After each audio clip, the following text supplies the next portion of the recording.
El tema de hoy es realmente encantador, digamos, maravilloso. Es muy extenso, pero prometo que esta vez tendré cuidado con el tiempo para no pasarme de la raya. Eh, lo primero sería destacar el hecho peculiar de que mucha gente no sabe exactamente qué son las religiones y cuándo una es o cuándo una no es. Mm, y por eso ha habido pues mucha polémica alrededor de las religiones de China, porque algunos no las consideran religiones en el sentido occidental del término, por ejemplo, porque estrictamente no hay dioses, mm, porque muchas de ellas tienen un carácter profundamente animista, cosa que voy a explicar a continuación. Es decir, hay mucho debate porque en las religiones se ve todavía más que en otros campos la diferencia entre un mundo y otro, una mentalidad y otra. Si las lenguas marcan el pensamiento y el ritmo del pensamiento, las religiones marcan la acción y el sentido de la acción de los seres humanos. Podría decirse que el hombre es un animal religioso desde comienzos, desde la evolución inicial y cuando su vida era corta e incierta. Todavía hoy vivimos en un mundo en donde una parte importante de la humanidad sigue siendo profundamente religiosa, pero en Occidente pues hay un gran progreso, a mi juicio, pues muy ingrato, de un secularismo y un agnosticismo quizá muy acentuados. Lo cierto es que en China todo el mundo es religioso, incluso aunque no se dé cuenta. Y a pesar de que algunos miembros del Partido Comunista digan, por ejemplo, de manera muy tajante que el 75% de la población china es atea, porque es oficialmente atea, de acuerdo con el programa del Partido Comunista, lo cierto es que no deja de ser lo que ha sido por miles de años, básicamente una sociedad confuciana. Y vamos a explicar qué es. También, y además de confuciana, vivió durante muchos siglos una religión muy interesante llamada el taoísmo, que vamos a explicar aquí, y que es muy bella y que en buena medida es la autora de la cultura china, porque la gente de Confucio estaba, digamos, ocupada trabajando. En cambio, los funcionarios hicieron la cultura básicamente a partir de un paradigma taoísta, y vamos a ver qué significa eso. Pero a la vez, China es también budista, es decir, es un pueblo que ha tenido a través de su largo decurso por lo menos tres religiones y tres religiones simultáneas que además se han completado unas a otras sin tener periodos muy macro de violencia, a diferencia de otras religiones del mundo que son exclusivistas y compiten unas con otras. En el caso de China, el confucianismo, el taoísmo y el budismo han podido competir. Incluso, vamos a ver al final, China también ha sido, una parte pequeña de China ha sido también cristiana. Entonces sería también muy interesante explicar el cristianismo en China, que ya tiene varios siglos. Lo cierto es que es una sociedad, la China, profundamente religiosa. ¿Y qué quiere decir que una sociedad sea profundamente religiosa? Que la ética social, por lo menos, religa, como dice la palabra, es decir, vincula a la gente en el pueblo, en un imaginario colectivo, incluso en la solidificación de la lengua y de la homogeneidad cultural, en las prácticas, en las costumbres, en los valores conscientes e inconscientes que han marcado la mentalidad china. China es, más que otros pueblos, una sociedad ritual, una sociedad ritualizada. Ya lo van a ver ustedes en cada cosa que pasa, incluso desde el avión, desde el momento del aeropuerto, en fin, todo se hace con un rigor que es extraño y que es un poco ajeno al mundo occidental. Todo se hace, por decirlo así, premeditadamente, conforme a un patrón litúrgico casi preestablecido, y esa condición ha marcado el destino de todos los pueblos de Asia, y de manera muy especial y peculiar el pueblo chino, entre otras. Lo primero que quisiera decir esta noche es que ser chino es respetar esencialmente el espíritu de los antepasados. Es decir, el origen de todas las religiones en China es el animismo. El animismo es la tendencia a creer, es una religión muy antigua, podría decirse que es la madre de todas las religiones, que es como el fermento de todas las religiones. Y es la creencia de que la naturaleza tiene espíritu y ese espíritu acompaña e influye positiva y negativamente sobre la vida humana. Todo está animado, todo está, como dicen algunos, lleno de dioses. Si estuviéramos hablando de la India, también sería válida esta expresión. El caso es que el animismo es la forma religiosa por excelencia de la humanidad prehistórica. Todas las sociedades fueron animistas en tres sentidos. Primero, creyendo que la naturaleza tiene espíritus y las fuerzas de la naturaleza, es decir, hay divinización, no necesariamente de dioses, pero el cielo es divino, la tierra es divina, el aire, el viento, los ríos, los montes, los mares, todo está impregnado de espíritu, de el mana, como se solía decir en las prácticas chamánicas. Por tanto, las sociedades primitivas de China de hace 10.000, 20.000, 30.000 años ya eran religiosas en este sentido chamánico, en este sentido animista.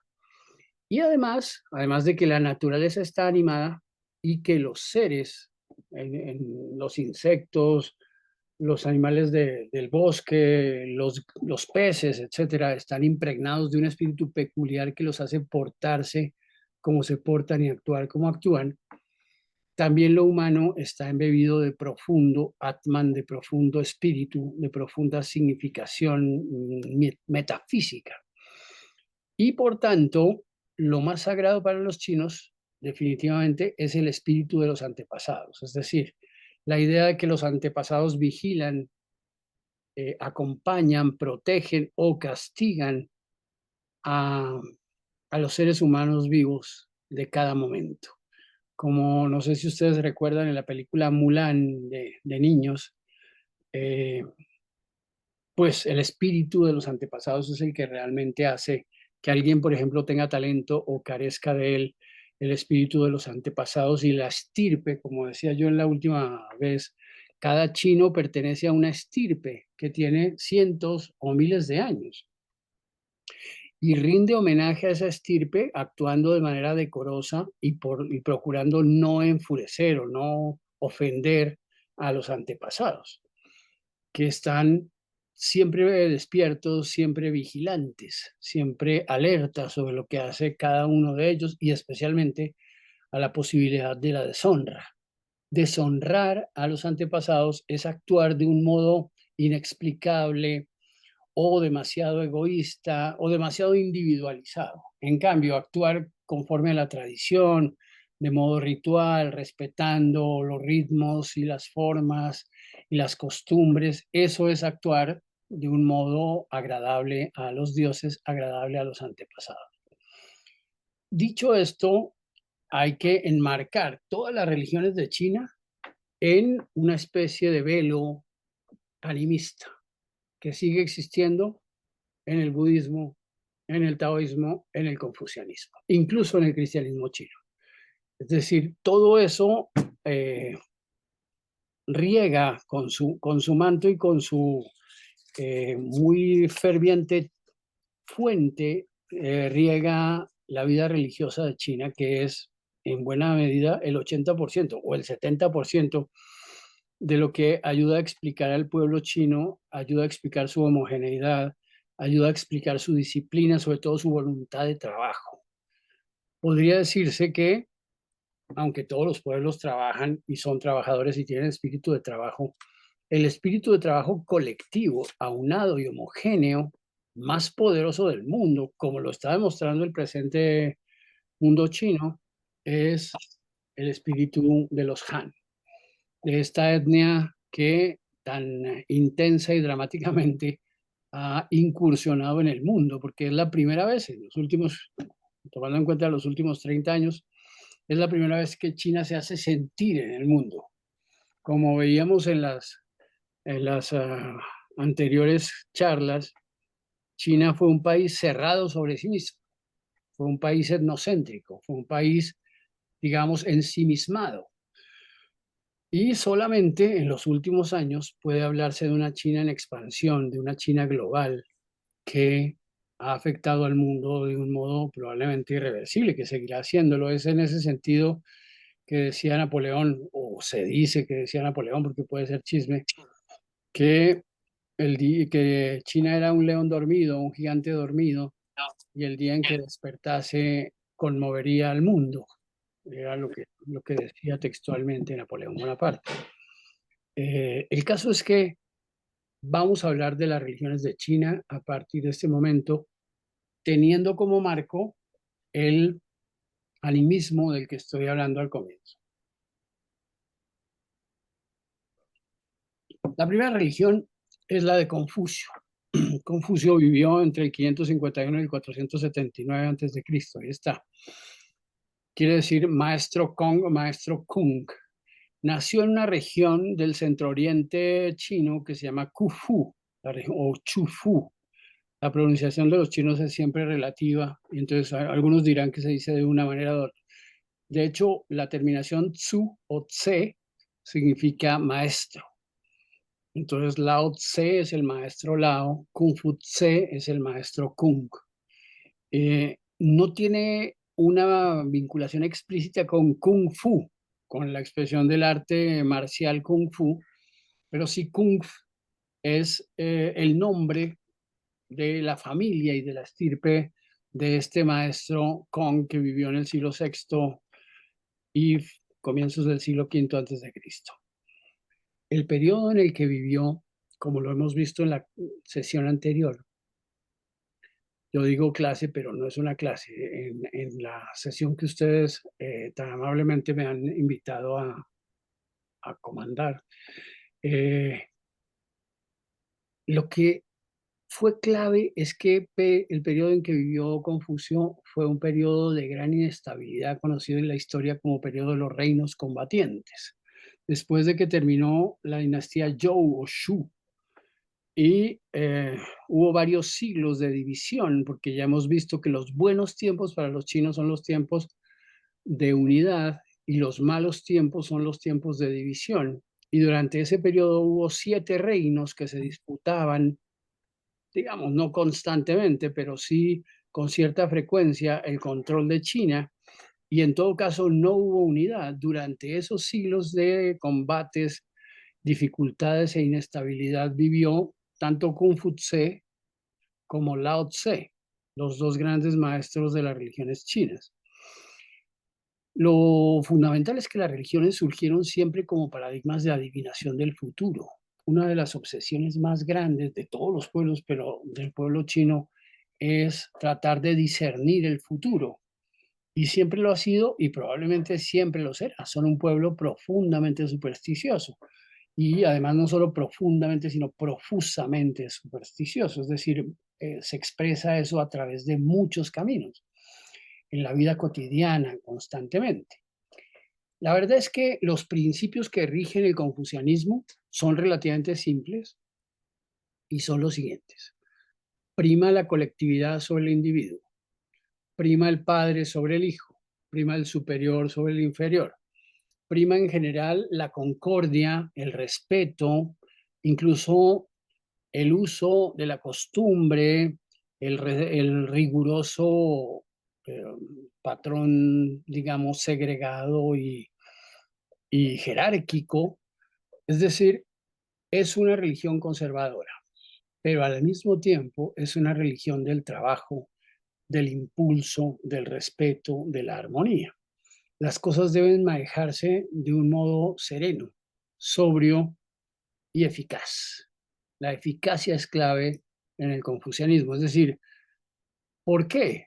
Porque es la religión de los campesinos, porque es la religión de las cosechas, porque es la religión de la relación entre el cielo y la tierra, porque el emperador, que es la cabeza fundamental de la religión confuciana, es el representante del espíritu del cielo en la tierra, es decir, el que hace caer la lluvia, el que hace crecer las cosechas, el que hace que los árboles y los insectos y todos los seres en el mundo y en el universo eh, continúen su ciclo, y esos ciclos están bien, digamos, están convencidos de que no hay por qué cambiar semejante cosa, que es una suerte de milagro cotidiano. Esa convicción tan fuerte, tan de hierro, era muy antigua y muy anterior a Confucio. En realidad, Confucio fue una suerte de compilador, es decir, un individuo que recogió las tradiciones y las expresó a través de sus libros. Los más famosos de todos se llaman las Analectas. Las Analectas son una serie de anécdotas a través de las cuales el maestro Kong enseñaba a sus alumnos en su tiempo, y después, cuando han quedado ya consignadas por escrito, pues son la tradición que los maestros de todo tiempo llevan y enseñan a los alumnos de todo tiempo. Esa es la razón de ser fundamental del confucianismo, es decir, es una religión de la práctica, es una religión del respeto a la armonía y a los antepasados, a los superiores, a la familia.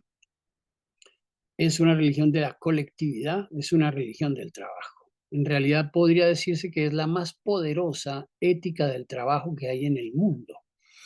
En ese orden de cosas, todo chino ha sido siempre, aunque no se dé cuenta, confuciano, y todo chino será siempre confuciano. Y muy difícilmente una persona que no sea china, que no hable la lengua china, que no pertenezca a un linaje, que no haya tenido estas características, podrá ser confuciana. Es decir, a uno puede gustarle la religión, puede seguir y leer con mucha pasión sus textos clave, por ejemplo, el bellísimo libro I Ching o I Ching, el libro de la adivinación confuciana. Hay 5 grandes obras maestras que los maestros confucianos recomiendan a sus alumnos leer. Uno de ellos es el libro de la adivinación de los hexagramas, que es pues todo un arte extraordinariamente pulido, pero lo esencial, como dicen los maestros, es la campana de Confucio. La campana de Confucio es una suerte, digamos, de presentación jerárquica y en armonía de todas las cosas que importan en la vida, sobre todo en términos de devoción y obediencia. Es una religión de la devoción, es una religión de la obediencia, es una religión de la armonía, es una religión del respeto. ¿Puedes pasar a la siguiente, por favor? La misma figura de Confucio es interesante porque ahí se ve la región donde él nació, en Chengpu y Kufu, en el país de Lu, en el reino de Lu, que era uno de los reinos combatientes. Pero la vida de Confucio, ya lo muestra este mapa, fue una vida errabunda, fue una vida de viajes, fue una vida de contrastes, y por eso tiene tantas historias, tantas anécdotas, y por eso se convirtió en alguna medida, o en buena medida, en el patrón de toda China, el patrón religioso. No porque él se haya inventado las leyes ni los preceptos, no. Las recogió de las tradiciones que encontraba en cada región, en cada ciudad, en cada reino. La estructura de los reinos, como ya hemos visto, es siempre la misma. El emperador y su corte, los funcionarios, que son aproximadamente el 9% de la población, y el otro 90 o 91% que es el pueblo.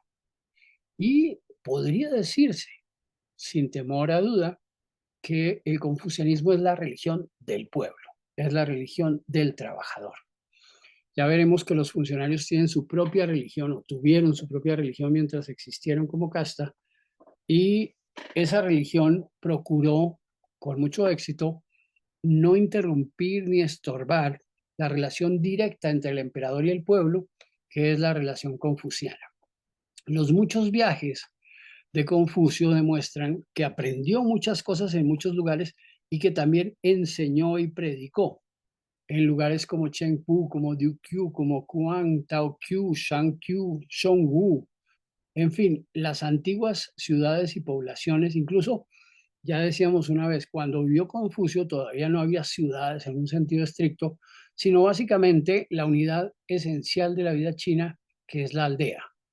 Es decir, 10.000, 5.000, 3.000 habitantes, que vivían en un determinado campo, ya fuera en la orilla del río Amarillo, el río Huangho, o en la orilla del río Azul, el río Yangtze, que queda en el sur.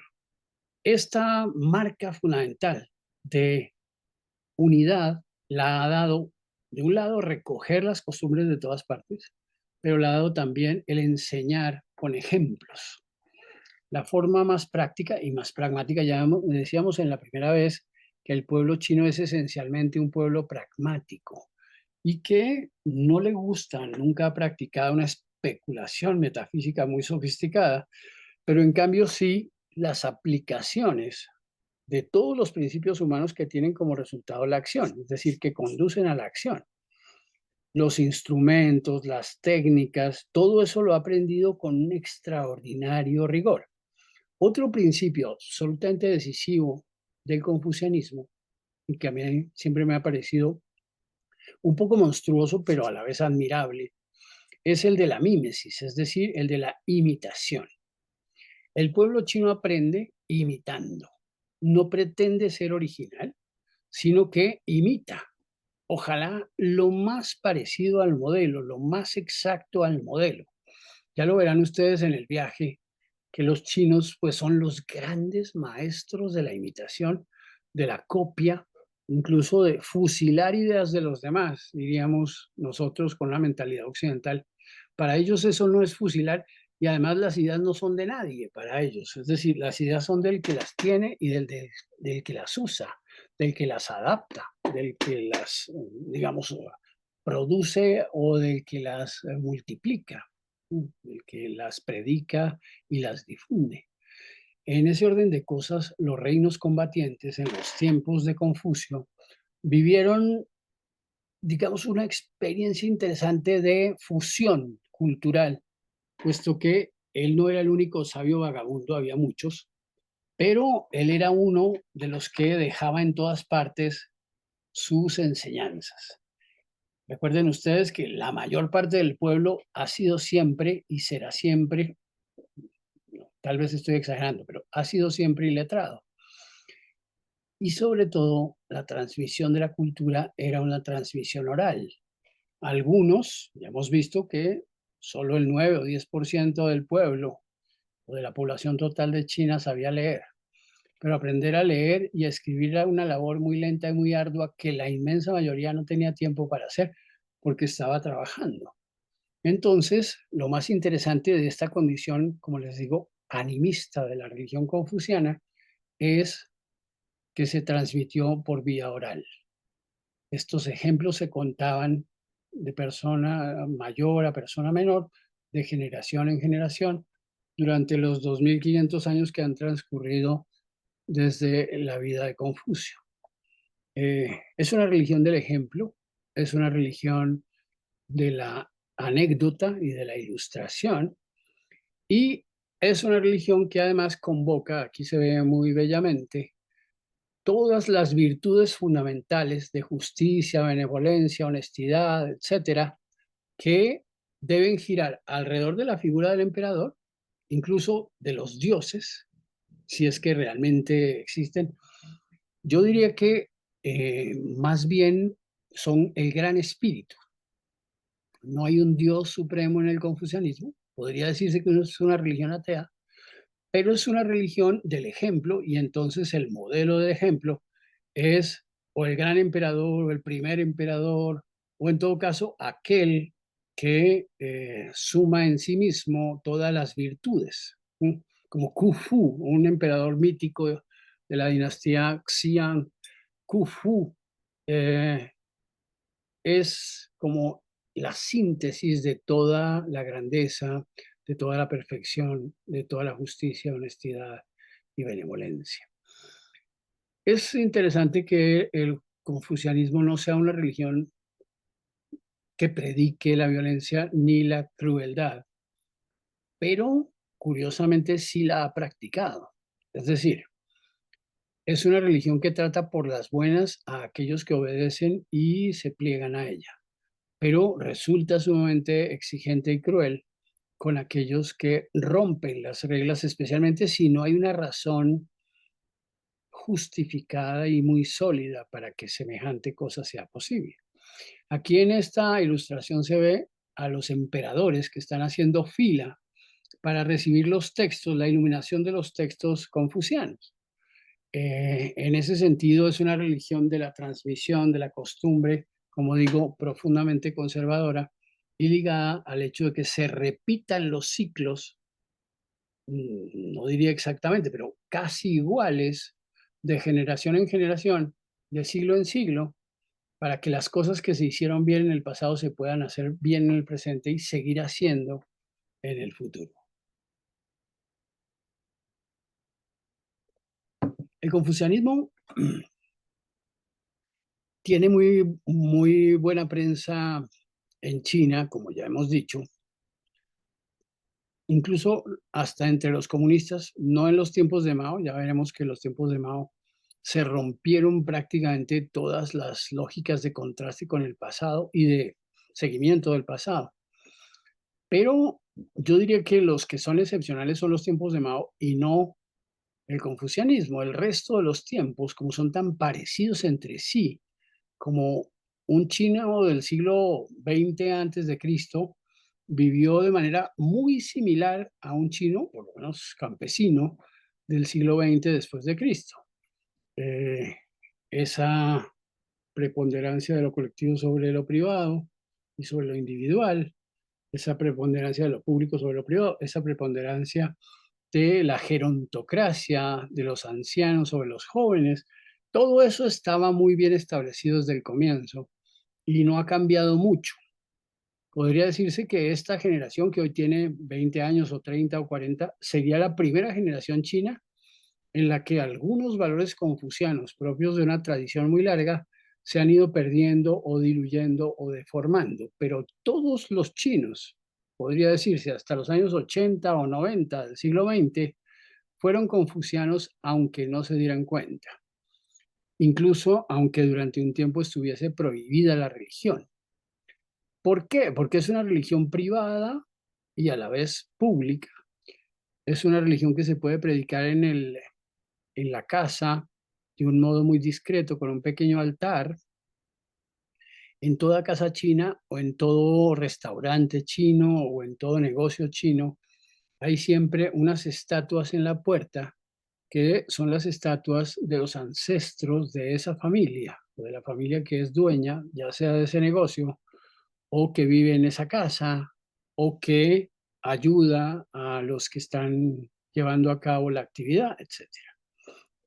Por tanto, siempre se es confuciano, incluso aunque uno no se dé cuenta, por el solo hecho de hablar chino, porque la lengua china está salpicada de un montón de usos rituales propios del confucianismo, de formalidades muy características de la tradición confuciana. El periodo confuciano más clásico, sin embargo, fue el de la dinastía Han, es decir, entre el siglo segundo antes de Cristo y siglo segundo después de Cristo, o tercero después de Cristo. Esos 500 años o 450 años marcaron el paradigma de cómo es una sociedad confuciana. Es decir, la base de lo social es que todo el mundo trabaje, que todo el mundo asimile desde pequeño su destino, que todo el mundo asimile desde pequeño su trabajo y su lugar en la comunidad y en la colectividad. Y respete eso rígida, rigurosa, febrilmente hasta la muerte.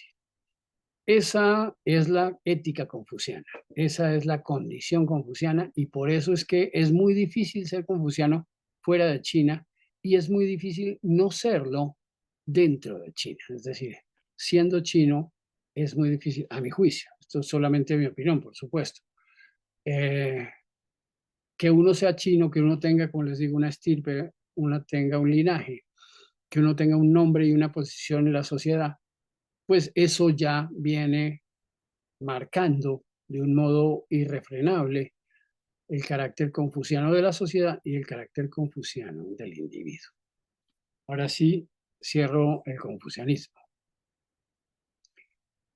La religión de los funcionarios que además conocían muy bien el confucianismo, que estaban obligados además a ser sus, digamos, sus sacerdotes o por lo menos sus administradores, porque la función principal de los funcionarios, valga la cacofonía, era hacer funcionar la sociedad, es decir, hacer que se cumpliesen las órdenes del emperador, los edictos, y que hubiese en el pueblo los productos o resultados que el emperador esperaba. Que todas las sociedades fueran razonablemente prósperas, que pudieran mantenerse a sí mismas y además que quedase un cierto excedente para las cortes, incluso para los funcionarios que vivían de esos excedentes. Por tanto, esta religión taoísta se creó también hacia el siglo VI antes de Cristo como una respuesta de naturaleza política a la necesidad de que hubiese unos administradores enterados de todo y manejando todo, pero sin participar políticamente, es decir, sin una inclinación a romper la estructura de, de naturaleza profundamente autoritaria de la relación entre el emperador y los súbditos, al menos la mayoría de los súbditos.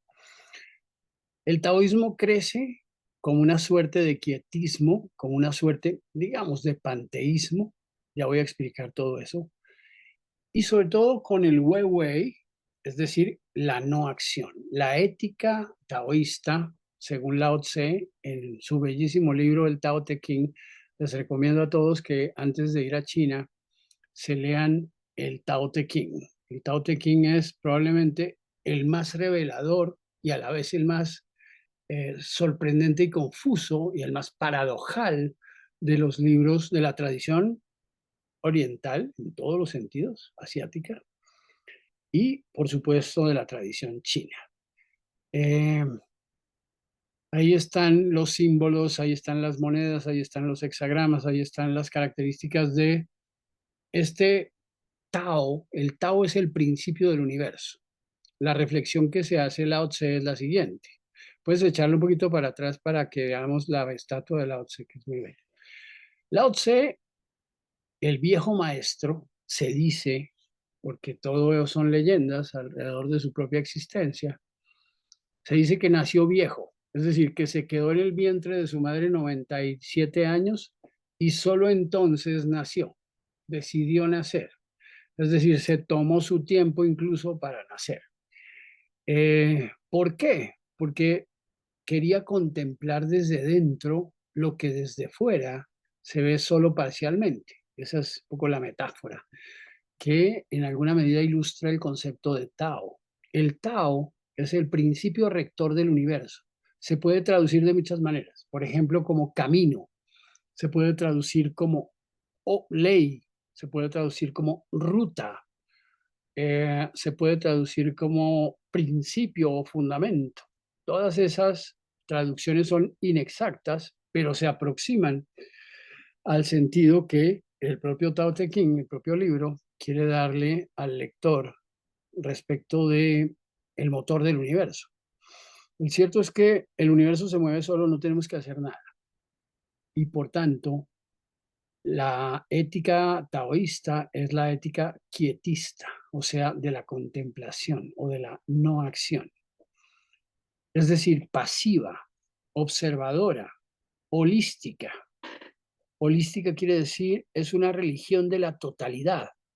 El famoso yin y yang no son dos principios, sino que son el fundamento del mismo principio girando, en el sentido de que lo masculino se vuelve femenino, lo positivo se vuelve negativo, lo joven se vuelve viejo, lo, lo favorable se vuelve desfavorable, lo peligroso se vuelve manejable y atractivo. Todo eso está en la relación entre yin, principio masculino, y yang, principio femenino, de la suavidad y de la recepción. Eh, el yin y el yang son opuestos, pero complementarios e interdependientes, es decir, el uno no existe sin el otro. Pueden subdividirse a su vez en yin y yang, pero solo es instantáneamente. Se consumen y se generan mutuamente, pueden transformarse en sus opuestos. Es decir, lo que aquí se ve negro puede ser blanco y lo que se ve blanco puede ser negro en un girar, en un moverse sutil. Eh, en el yin hay yang y en el yang hay yin, es decir, todo es mixto, todo está mezclado. ¿Y qué es necesario para comprender esas verdades? Pues solo observar de modo callado, de modo pasivo, de modo minucioso la marcha del universo. Para ilustrar esto de manera muy bella, eh, yo no he ido a China realmente sino a Taiwán. Hace muchos años estuve en Taiwán durante un mes. Y Taiwán representa en la China actual un modelo de China que ya no existe en la China comunista, es decir, la China tradicional, la tradición más antigua. Por ejemplo, el chino que se enseña en Taiwán no es el chino simplificado o los caracteres simplificados que 250 caracteres que estableció Mao Zedong, sino que son los 8.978 caracteres de la tradición vieja y según algunos más de 9.000. Es decir, aprender a leer y escribir en chino clásico, en chino tradicional, resulta muy arduo, muy lento, muy difícil. Se va avanzando muy lentamente, usando la memoria, en fin, usando los tonos, usando los ejemplos. Por eso los chinos son, a juicio de nosotros, como personalidad obsesiva, como casi cercano a lo que Freud llamaba la neurosis obsesiva. Es decir, yo creo que se necesita una cierta dosis y tal vez una completa dosis de neurosis obsesiva para aprender a escribir y a leer como lo hacían los antiguos chinos. Por eso hay un misterio y hay un aura de incomprensible complejidad en el solo hecho de leer y de escribir, especialmente el chino clásico. Por eso, el ejercicio de los muchachos taoístas que era desde muy pequeños, o sea, los funcionarios tenían como hijos a los siguientes funcionarios y los enseñaban de manera muy lenta, quizá tortuosa, muy minuciosa, a aprenderse una cantidad de rituales de memoria y el ejercicio de la memoria parecía pues como en la metáfora de Funes el Memorioso de Jorge Luis Borges, un fijarse en cada instante, en cada matiz, en cada movimiento, en cada pequeña transición de las cosas. Todo eso ha marcado el crecimiento de la cultura china y además este espíritu que menciono yo de la profusa imitación, la mímesis, la reproducción exacta de las cosas como son o como se presentan al ser humano.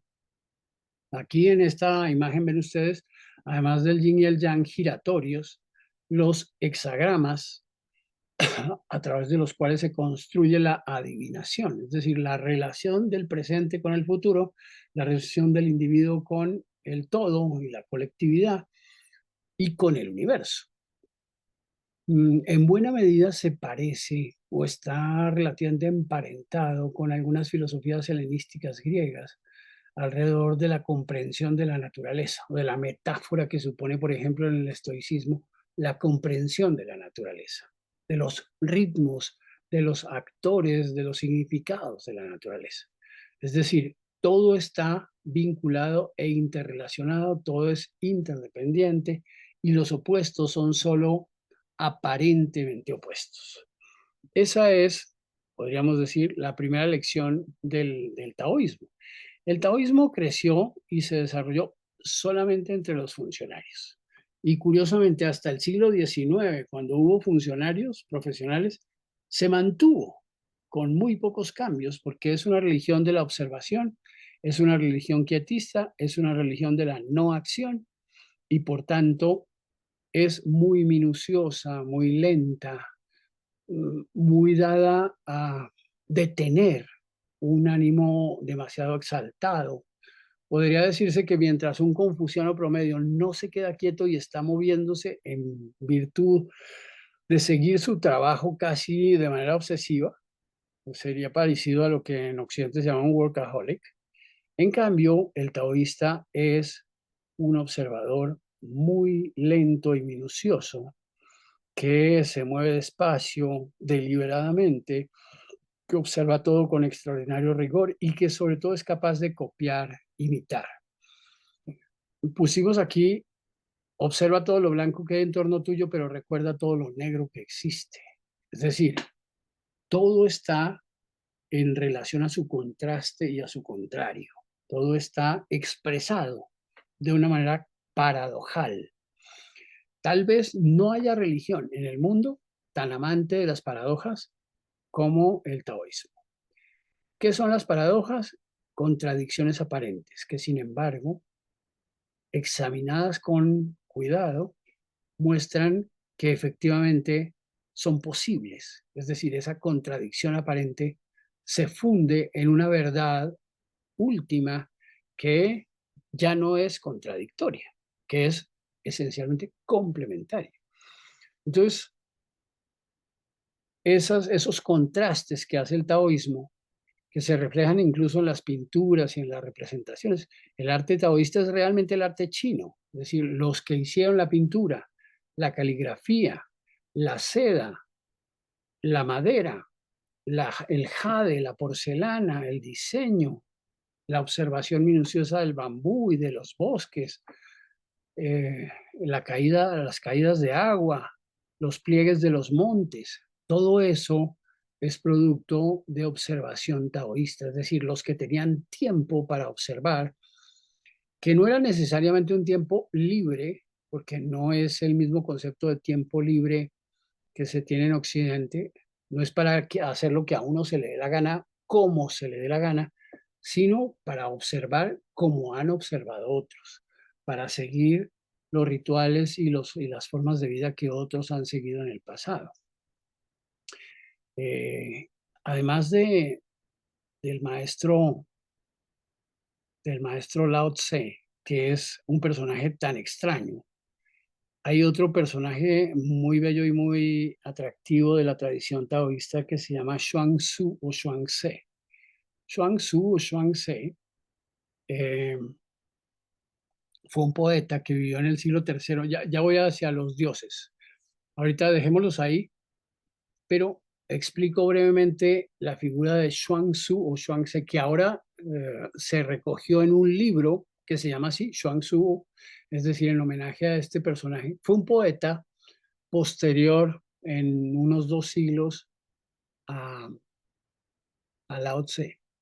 Xuanzú era un sujeto amante de las paradojas y de las contradicciones, incluso de una especie descarnada de quietismo y casi de cinismo al estilo chino, eh, que se enorgullecía de no hacer nada y de aconsejar a los demás no hacer nada.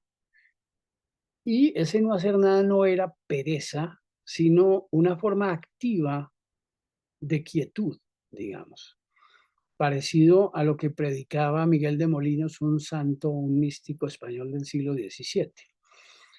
Eh, decía Xuan Tzu en su poema más famoso, que dice, una noche yo, Xuan Tzu, soñaba que era una mariposa. Y en el duermevela del despertar no sabía si era Xuan Tzu que soñaba ser una mariposa o una mariposa que soñaba ser Xuan Tzu.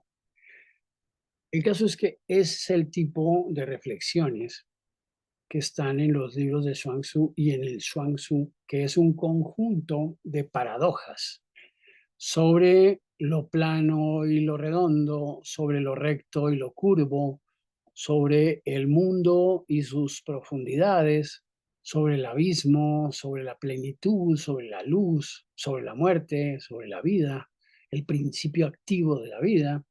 Todo eso que incluso la física, incluso la microfísica, incluso una gran cantidad de disciplinas muy contemporáneas toman en cuenta. Todos esos conceptos y categorías están en el libro de Xuan Tzu o de Xuan Tse. Por eso resulta en verdad tan revelador, tan interesante, que tanto el Tao Te Ching como el Chuang-Tzu como el I Ching, que en realidad es un texto confuciano, pero hecho por taoístas, eh, todos esos textos en verdad nutren de paradojas la mente del individuo. Y también el propio Chuang-Tzu dice, cuando me plantean lo negro y lo blanco al mismo tiempo, cuando me plantean lo profundo y lo pando al mismo tiempo, me quedo obnubilado, no sé qué decir. Pero si pasa suficiente tiempo, voy comprendiendo. Dice, algo así, voy comprendiendo qué significa que las cosas aparentemente opuestas estén juntas y se vinculen la una con la otra. Eh, ahora sí, ya puedes poner gracias. Los, los dioses, según el taoísmo, son espíritus sabios que observaron estas primeras paradojas. Como Shou Xing, dios de la larga vida, como les decía, el propio Lao Tse era de larga vida porque se demoró 97 años en el vientre de su madre. Lu Xing, vinculado a la salud, y la salud para los taoístas no es como en Occidente, energía y movimiento. La salud es justamente lo contrario, la capacidad para profundizar de manera serena y quieta en los principios del universo. Eso es la salud. Y Fusen, dios de la felicidad. La felicidad en el sentido de epifanía constante, de plenitud, de la prolongación de una suerte de éxtasis, ¿no? Como de largo aliento. Estos tres dioses crearon el universo. La larga vida, la salud, la felicidad. Pero dice Lao Tse, dice también Chuang-Tzu, se alejaron, se separaron de los vivos, empezaron a modificar la naturaleza, a dejarla ver, es decir, a ver qué funcionaba y qué no funcionaba. Y por eso mucha gente siente que la larga vida, la salud y la felicidad están muy, muy lejos de ellos. Una cosa es sentir que están lejos, pero otra cosa muy distinta es pretender que no existen o que no existan. También están los dioses del sufrimiento, de la enfermedad, de la angustia, de la muerte, del desgarramiento. Son demonios, son dragones, son figuras que flotan. Pero si uno entre la niebla es capaz de ver a Shou Xing, a Lu Xing y a Fu Xing, es capaz de percibirlos en la distancia, quiere decir que es probable que regrese a la larga vida, a la salud y a la felicidad.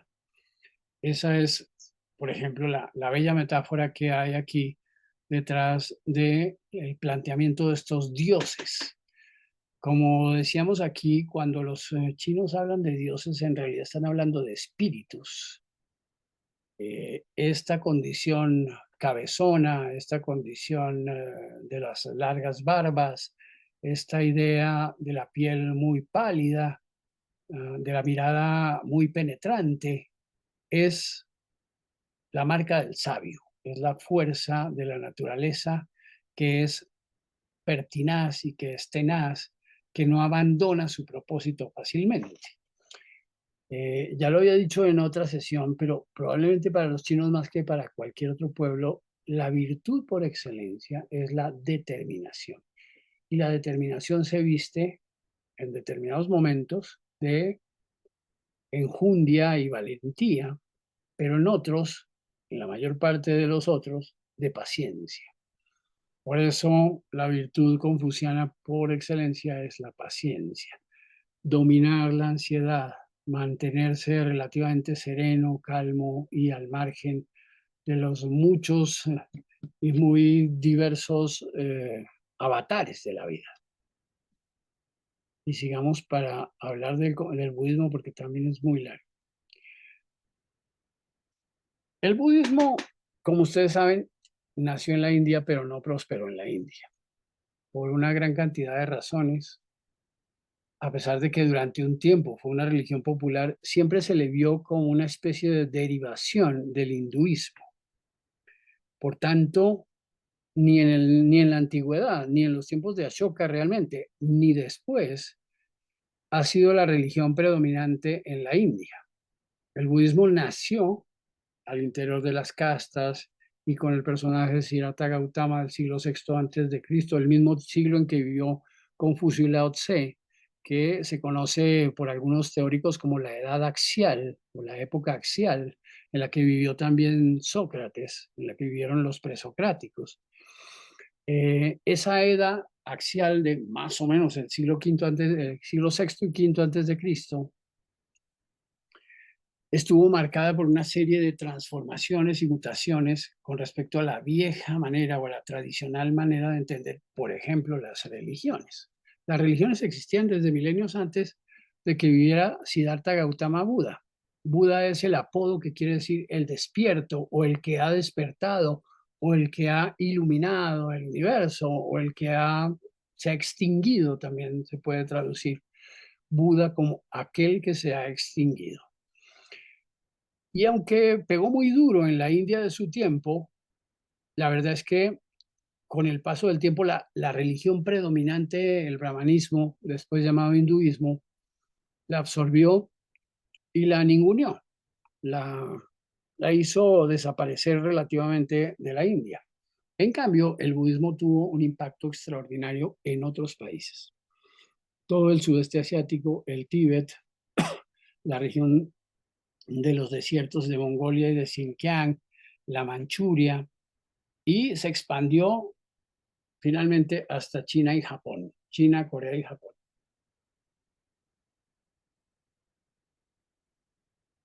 La ruta de la seda, de la que hablamos aquí, que apareció en los tiempos de la dinastía Han, sirvió, entre otras cosas, para difundir el budismo. El budismo es una religión de naturaleza profundamente pragmática, es decir, reconoce en primera instancia que la vida es sufrimiento.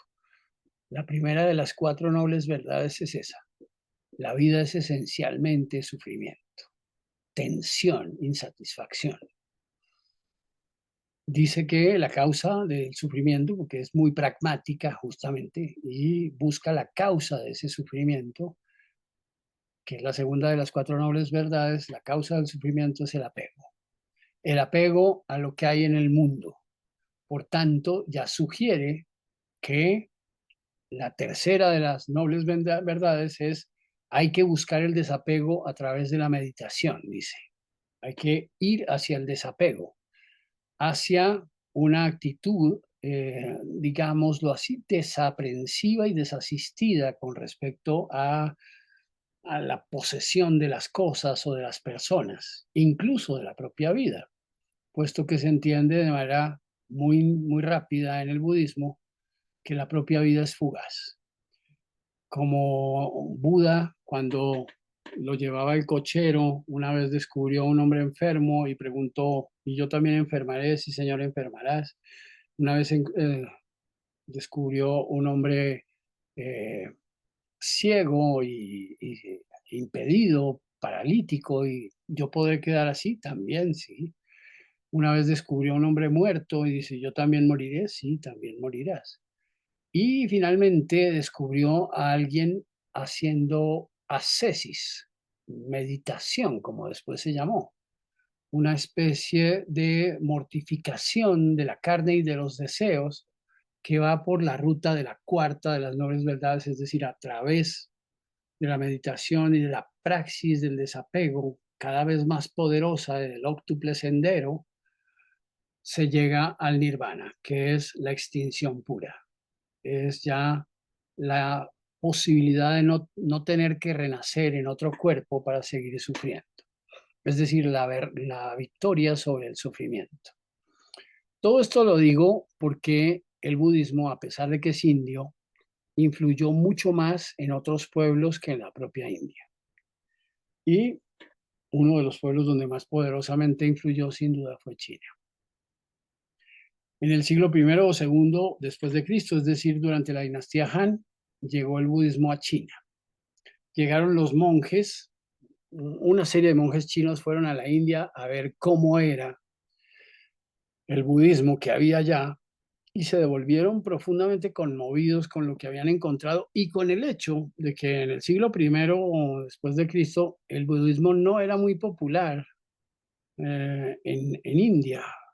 Había logrado, por ejemplo, representatividad en la dinastía de Ashoka y en los reinos Chandragupta y los que vinieron después, pero solo una minoría era budista. Era tan difícil seguir ese camino que en buena medida, pues se agotó el budismo dentro del mismo paradigma indio. En cambio, al llevarlo a China, adquirió un carácter nuevo. Este Buda sonriente, este Buda gordo, este Buda de la tranquilidad, este Buda de la serenidad, contrasta con el Buda que nos pintan incluso en la iconografía india, en donde normalmente es muy flaco y está en los huesos. Si se puede ver la imagen anterior que vimos de Buda, eh, vean ustedes, el Buda indio es un Buda pálido, no pálido, es un Buda flaco, es un Buda en los huesos, eh, que está en meditación casi cercana a la muerte, con una respiración que está suspendida, con unos signos vitales debilitados y que además alcanza el nirvana precisamente extinguiéndose a sí mismo, ¿no? En esta actitud de quietismo absoluto. En cambio, ahora sí volvamos, el Buda chino es lo contrario. Es un Buda sonriente, despreocupado. Esto es muy raro en la tradición china y quiero explicarlo con cierto detalle. La verdad es que los chinos son un pueblo austero, ya hemos visto, son un pueblo trabajador, son un pueblo confuciano. Por tanto, lo que le da sentido a que el budismo haya llegado y haya llegado con éxito a China es que el budismo explora la dimensión individual y particular del destino de cada sujeto chino, de cada chino en particular. Es decir, mientras que uno en el orden público es sereno, obediente, minucioso, respetuoso, conforme a la tradición confuciana más clásica, en el fuero interno, cuando está consigo mismo, puede ser budista. Y puede ser budista en el sentido incluso de la alegría y del placer y de la despreocupación. Hay una canción china que dice, trabajo y trabajo, pero mientras trabajo sonrío, algo en mí dentro sonríe. Esa es la dualidad entre el mundo de la obediencia confuciana y el mundo, digamos, de la indolencia budista. ¿Qué es lo más valioso del budismo? En este caso en China, que permite a la gente tener un escape en su propia conciencia, en su propio ser, en su propia individualidad. Ustedes han visto que el pueblo chino, cuando está trabajando, es muy serio y minucioso, pero cuando está divirtiéndose resulta muy jocoso y muy alegre, incluso gritón, incluso hasta desmesurado y desvergonzado. Así es el budismo chino, una especie de relax, una cierta oportunidad para ser desmesurado y desvergonzado. Obviamente dentro de los cánones restringidos que caracterizan a la cultura china. Por eso el budismo se ha hecho tan popular y no ha reñido con el confucianismo y en su día tampoco habría reñido con el taoísmo. El taoísmo, como digo, es una contemplación lejana y distante que observa el panorama. ¿Y cuál es el panorama? Los trabajadores metidos en sus labores, cumpliendo sus, pero con la posibilidad de descansar y con la posibilidad de retosar o de tener incluso en su conciencia, una vez que el trabajo se ha realizado, la satisfacción de estar viviendo un destino, digamos, de paz, de alegría. Eso contrasta vivamente incluso con el espíritu tan pragmático y tan trágico del budismo. En realidad los chinos no buscan el nirvana, buscan el consuelo que hay en distraerse de cuestiones vanas, incluso de los bienes materiales, para tratar de regocijarse en el placer de la mera existencia, en la alegría de ser, en la alegría de estar, en la gloria de compartir con otros, de tener hijos, de verlos crecer, de mirar el campo con orgullo, con satisfacción, es decir, en el fuero interno. Esa es la característica fundamental del budismo chino. El budismo es esencialmente una religión de los contrastes, ¿no? De de la opción, digamos, de rehacerse, de recomponerse. Eh, yo les decía que los chinos trabajan 360 de los 365 días al año. El concepto de domingo se está intentando imponer ahora, pero eh, la idea de asueto y día de descanso no es muy completa y no es muy parecida a cómo se vive en Occidente. Hacen otras cosas los chinos durante su día de descanso, en los lugares en donde existe, porque hay muchos lugares donde no existe, pero lo que hacen también obedece a una lógica de acción y de productividad. Es decir, no se puede quedar quieto ni ser perezoso, tiene que hacer algo, incluso aunque sea para su propio placer, que le permita crecer, hacerse mejor, hacerse más sabio. ¿Y cómo se nota, según el budismo, que uno es más sabio? Básicamente porque es más alegre, porque está más tranquilo, porque está más contento, porque está más situado en el mundo, digamos. En cambio, quien no está situado está deshonrando a su familia desde la perspectiva confuciana, por un lado, o sea, está en graves problemas, pero además sumido en una angustia inútil que él mismo no podrá resolver. Entonces, solo le corresponde a un individuo así suicidarse. Eh, por tanto, romper el equilibrio, estar desequilibrado es lo más grave que puede haber para un chino en general, en la triple condición de confuciano, taoísta y budista. Los templos, los templos budistas son muy bellos, son probablemente los más bellos de China, porque como ya he dicho, los confucianos solamente tienen altares, no propiamente templos. Claro, hay una serie de rituales confucianos muy rigurosos, sobre todo en el nacimiento y la muerte, incluso la celebración de algunos ritos de paso, etcétera. Pero los verdaderos grandes templos, los grandes monumentos en las montañas, los más impresionantes y más bellos, los hicieron los monjes budistas. Y la condición de monje se vio siempre como algo agradable, como algo incluso interesante, incluso divertido, en contraste con la condición del trabajador que vive una vida mucho más seca y rutinaria. Este templo Wuye, por ejemplo, en la montaña Wutai, es monumental y hay budas como el Buda de Leshan, que es probablemente el Buda más grande del mundo. Hay budas labrados en la piedra y en la montaña. Hay algunos templos localizados en lugares impresionantes e inaccesibles. En la cuenca del río Li, donde se encuentran algunos de los paisajes más bellos, casi sobrenaturales que hay en China. Y en todos ellos, en la cumbre o en la base, hay un templo budista. El budismo es en China muy laborioso. El budismo es muy productivo. El budismo es incluso muy consolador.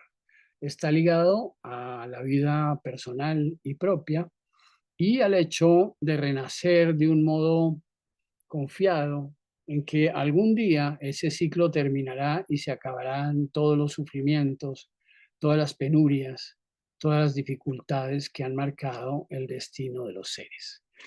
El budismo, de modo muy interesante, convive con las otras religiones sin apenas mayores dificultades. Ha habido momentos en las que los budistas intentaron imponerse a la sociedad en la historia del budismo en China y tuvieron una gran influencia. pero nunca desafiando el poder imperial, o al menos nunca de manera seria. Incluso en las muchas rebeliones que hubo en China, como hemos visto, como la rebelión Taiping, los monjes budistas actuaron como conciliadores, como personas que querían restaurar y restablecer el orden, como misioneros para los heridos, para los huérfanos, para todas las terribles flagelos de la guerra o de la peste. En todo caso, mucho más conscientes que los demás de la fragilidad de la vida y de que hay que seguir adelante pese a todas las dificultades y contradicciones del mundo. Por ejemplo, en esta montaña sagrada y con estas figuras, la gente siente una particular alegría y una particular adicción y adhesión a esa manera serena de enfrentar los difíciles momentos, incluso el momento de la muerte. Podría decirse que son los mensajeros de la muerte, que son los consejeros de la muerte, son los que guían a los seres asustados y perdidos o angustiados en los últimos momentos, acompañan a los moribundos, cantan, consuelan, incluso después de que el individuo ha muerto, consuelan de un modo muy eficiente a los deudos. En fin, esa es la labor que han desempeñado a grandes rasgos los budistas en China durante los 1800 años en que la religión ha prosperado. En ese sentido, considerando que al menos involuntariamente casi todos los chinos son budistas a la vez que las demás cosas, podría decirse que la religión con más fieles en el mundo es el budismo, porque China pues rompe la balanza o desequilibra la balanza en materia poblacional con respecto a cualquier religión. Si son budistas, los japoneses, los coreanos, la gente del sudeste asiático y los chinos, ya son con eso por lo menos 2.800 millones de personas o 2.500. Y por eso el budismo sería, aunque no ha hecho esas cuentas, la religión más numerosa y más popular en el mundo. Porque además, y esto es muy importante, el budismo es esencialmente heterodoxo, incluido el budismo chino, y por tanto se puede ser budista y muchas otras cosas a la vez, incluso cristiano. Obviamente para un cristiano ortodoxo no se puede ser cristiano y budista a la vez, pero para un budista sí se puede. Y no hay ningún problema en ello. Y el budismo pues tiene mucho más acervo que el cristianismo. Voy a hablar muy brevemente del cristianismo en China porque ya se está acabando el tiempo, porque también el cristianismo ha tenido una labor interesante en la historia de China. En los últimos 500 años llegaron misioneros cristianos a China y Japón, especialmente misioneros jesuitas portugueses, a partir de 1560 y de 1580, por ejemplo, al puerto de Macao y a otros muchos lugares, y después misioneros cristianos protestantes o anglicanos influyeron sobre todo a partir del siglo XVIII y XIX en algunas comunidades chinas con relativo éxito. Los chinos son muy dados a adoptar nuevas religiones sin abandonar las religiones tradicionales. Por eso, unos chinos como los de la rebelión Taiping, personajes por demás funestos en la historia de China, eran o se creían cristianos en el sentido nuevo y puro del término, pero con rasgos budistas en su comportamiento y seguidores del confucianismo más o menos clásico y del taoísmo, según fueran o no fueran funcionarios o descendientes de funcionarios. En ese revuelto de religiones creció y se fortaleció, por ejemplo, el cristianismo de los tiempos del famoso San Francisco Javier, que fue un misionero vasco que estuvo en China hacia 1560, 1570, y que murió en las costas asiáticas. Así también en los años siguientes, después de que habían estado Robruk y Pierre Carpin y varios otros misioneros medievales, llegó un personaje que fue muy importante en la historia de China que se llamaba Matteo Ricci. Matteo Ricci era un sacerdote jesuita que aprendió chino muy pronto y que sirvió no solo de contacto y traductor, sino de uno de los predicadores más importantes de la región oriental y centrooriental china, y que en su día llegó a tener cerca de 10 millones de seguidores, lo cual pues para la población china es relativamente poco, pero fue un éxito innegable. Matteo Ricci además dejó un diario muy rico que es muy interesante que alguno de ustedes leyese antes de ir a China sobre la relación entre la religión cristiana y las otras religiones de China, sobre cómo son los fieles, sobre cómo es su mente, cómo es su práctica y su obediencia, por ejemplo, su comprensión de la justicia, su comprensión de la moderación, de la templanza y de las virtudes cristianas e incluso de los pecados capitales. Todo eso lo analiza con lujo de detalles Matteo Ricci y por eso bien vale la pena como una figura que enriquece en el marco religioso la experiencia de contraste y de contacto entre Occidente y China. Esas son, en pocas palabras, las religiones de China. Eh, si alguien tiene hoy preguntas, estoy dispuesto con todo gusto a responderlas.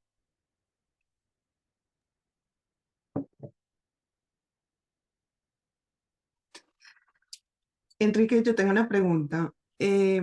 ¿Por qué se habla de que el budismo es una filosofía y tú la mencionaste hoy todo el tiempo como una religión? ¿Cómo podríamos categorizar esa diferencia? Lo que pasa es que los occidentales son maníacos con la definición, las categorías, ¿no? Con categorizar las cosas. La verdad es que lo que agrupa a la gente alrededor de un ideario colectivo, de creencias colectivas, eso se llama una religión, desde tiempos inmemoriales. Ahora, que tenga características de una ética colectiva y de una filosofía, eso ya es parte de la idea de filosofía que se tiene en Occidente, que es muy distinto, muy distinta. Los chinos no hacen esas distinciones tan pendejas que hacemos nosotros.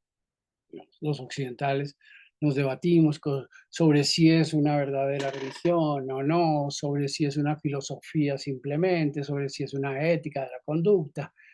Y todas esas caracterizaciones y categorizaciones son típicamente occidentales. Para ellos es una religión y punto. No hay problema.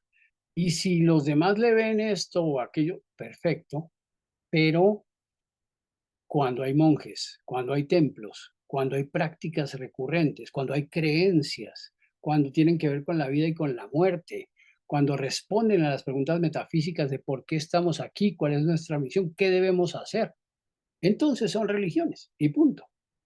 En ese sentido, el confucianismo es una religión, a pesar de que mucha gente no la trata así, como les digo, porque hay caracterizaciones categoriales y en buena medida semánticas en Occidente, pero no porque para ellos sea algo distinto de una religión, es decir, una serie de creencias que agrupan.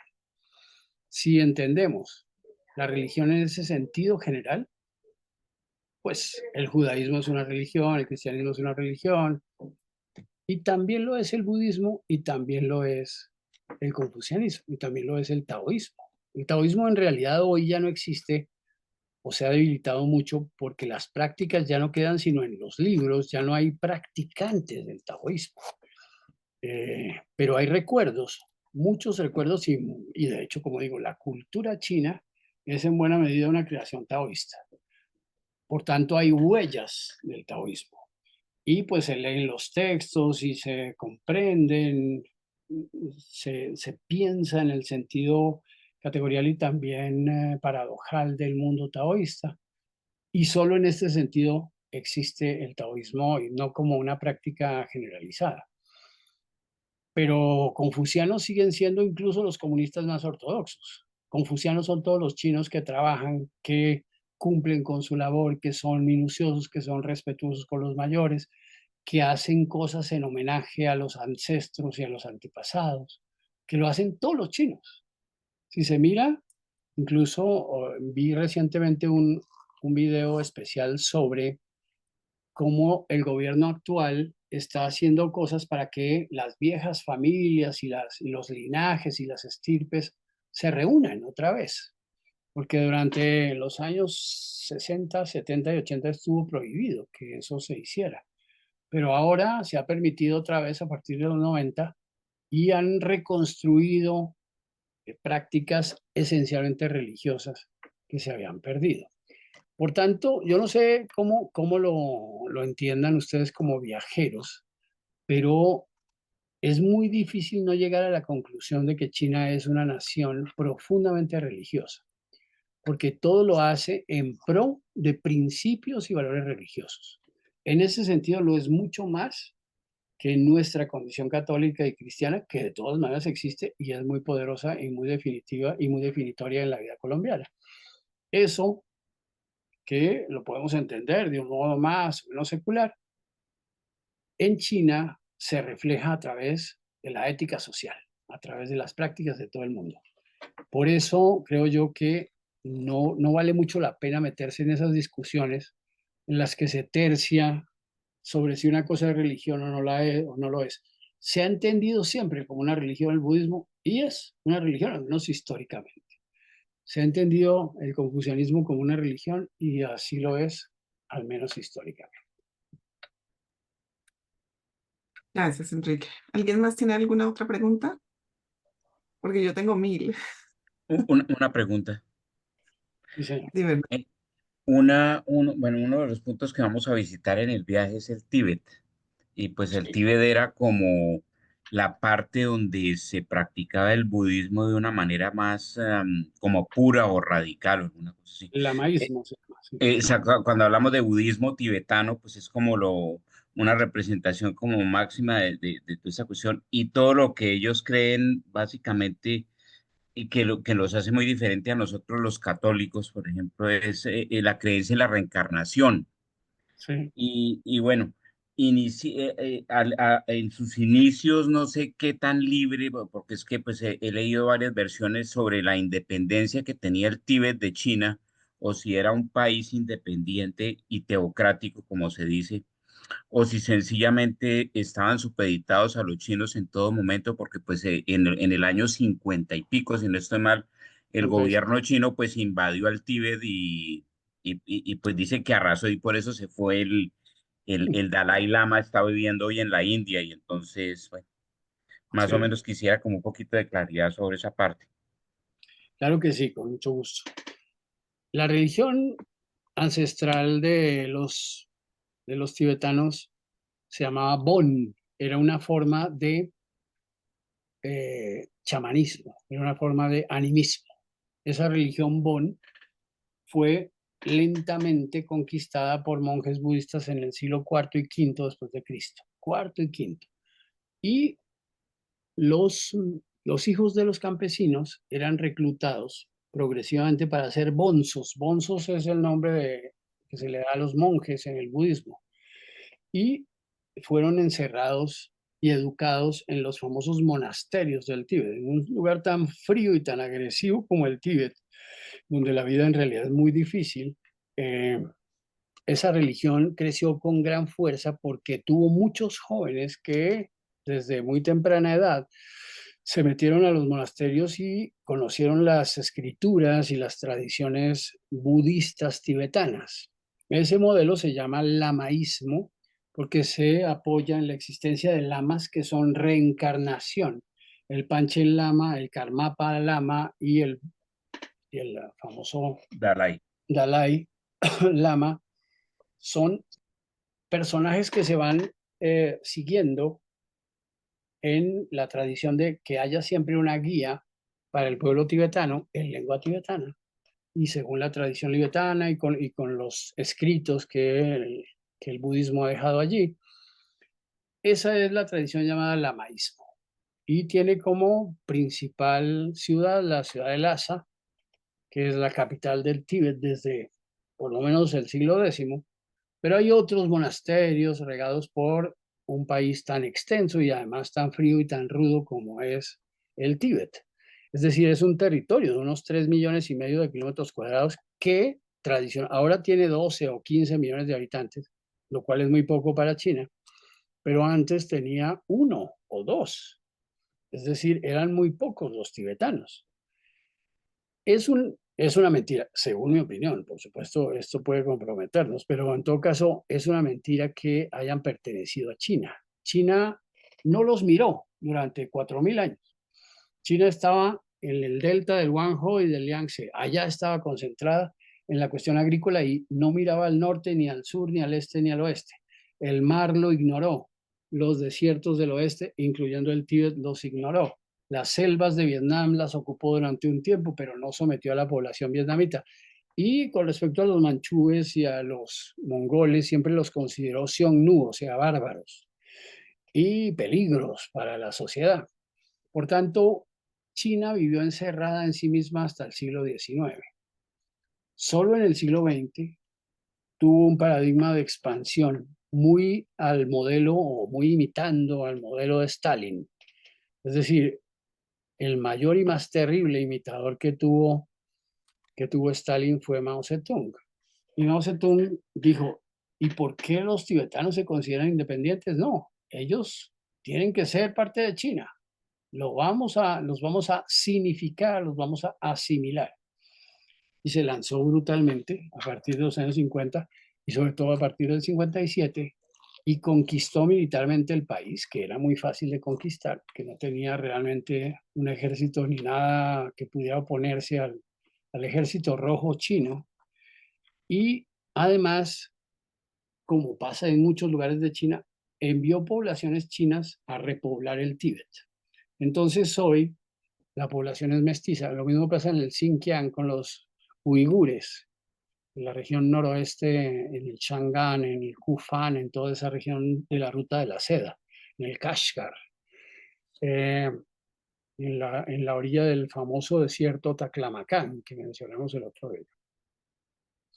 Al sur del Taklamakan, en los montes Tian Shan, en los montes Kunlun, perdón, empieza el Tíbet, que es una meseta. Es una meseta gigantesca. Hay pequeñas poblaciones rurales que viven en condiciones muy, muy extremas, muy difíciles. Y esas poblaciones fueron significadas, fueron, digamos, integradas a la fuerza. Y sobre todo, al construir los chinos las escuelas y al llevar maestros chinos, los niños, puede que aunque no olviden del todo el tibetano, hablan chino, como es normal. Entonces, esa asimilación, esa significación se ha ido haciendo en los últimos 70 años implacablemente. Y por tanto, aunque existe el budismo y el lamaísmo todavía, y como los chinos también son budistas, etcétera, hay unas posibilidades de hacer sincretismo ahí, pero lo cierto es que el pueblo tibetano de hoy, del 2025, debe ser ya muy débilmente tibetano con respecto al que conoció Alexandra David Neal en los años 20, es decir, hace un siglo. Por allá en el año 24, 25 del siglo XX, Alexandra David Neal y Hemden, unos viajeros europeos, atravesaron el Tíbet, incluso el famoso Henrik Harrier, del que se hizo una película que fue muy famosa que se llama 7 años en el Tíbet. Un austríaco que estuvo allá en los años 30 y 40, durante la guerra.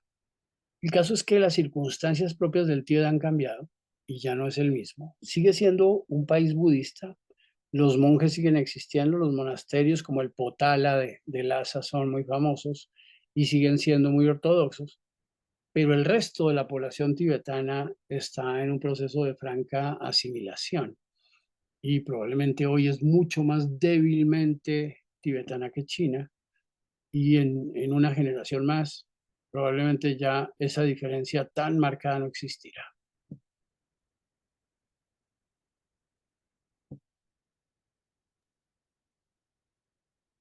Bueno, Enrique, te agradecemos muchísimo la explicación. Hoy son conceptos bastante complejos, digamos, para nuestras mentes occidentales. Pienso yo que es muy difícil acercarse a este tipo de religiones con conceptos que rompen nuestros esquemas. A mí me sorprende muchísimo el auge y la profusión que tuvo el budismo siendo una sociedad tan colectivista y, en mi opinión, el budismo tan individualista. Entonces, Individualista, sí. Pero es curioso porque justamente allá, yo creo que puede que no en un mes, pero viviendo allá, la gente dice que entiende, empieza a entender cómo se hizo la fusión entre confucianismo y budismo, que parece imposible eh, desde el punto de vista religioso. La verdad es que mucha gente en Occidente, esto lo digo un poco como consejo de viaje, ustedes van a ir y van a ver un mundo que obviamente contrasta mucho con el nuestro, desde el mismo comienzo hasta el final. Pero en lugar de tratar de comprenderlo, porque quizá nuestras categorías no son suficientes y son muy contradictorias para comprenderlo en el sentido pleno, la clave es observarlo con cierto detenimiento y verán ustedes que se produce al menos el cuadro general de por qué la gente se comporta así, por qué el tai chi, por qué los artes marciales, por qué todo ese tipo de cosas juegan un papel simbólico, político y religioso a la vez que conduce a una armonía innegable. Es decir, China es un país marcadamente armónico, a pesar de las muchas mezclas que tiene dentro de sí.